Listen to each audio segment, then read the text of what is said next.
শাকিব খান আশা প্রকাশ করেছে পাকিস্তানি নায়িকার সঙ্গে কাজ করার। পাকিস্তানের অনেক নায়িকা কিন্তু ইতিমধ্যে বলিউডে অনেক কাজ করেছে। বলিউডের নায়িকা সোনাল সোহানের সঙ্গে করেছে দরদ, এমনকি টলিগঞ্জের তো অনেক নায়িকার সঙ্গে কাজ করেছে। দীপিকা পাল থেকে শুরু করে শ্রাবন্তী, পায়েল মল্লিক এবং কি দর্শনা বণিক থেকে সবাই করেছে। বাংলাদেশের তো অহরহ নায়িকা রয়েছে। তবে এখন শোনা যাচ্ছে সানাম তেরি কসম সিনেমার নায়িকার সঙ্গে হয়তো শাকিবকে জুটি বাঁধতে দেখা যেতে পারে।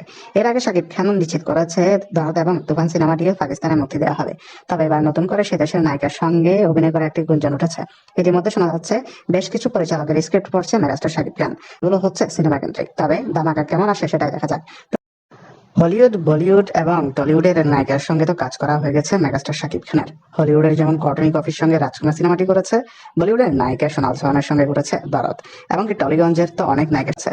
তবে এখন শোনা যাচ্ছে সানাম তেরি কসম সিনেমার নায়িকার সঙ্গে হয়তো শাকিবকে জুটি বাঁধতে দেখা যেতে পারে। এর আগে শাকিব খান নিশ্চিত করেছে দরদ এবং তুফান সিনেমাটিকে পাকিস্তানে মুক্তি দেওয়া হবে। তবে এবার নতুন করে সে দেশের নায়িকার সঙ্গে অভিনয় করার একটি গুঞ্জন উঠেছে। ইতিমধ্যে শোনা যাচ্ছে বেশ কিছু পরিচালকের স্ক্রিপ্ট পড়ছে মেগাস্টার শাকিব খান।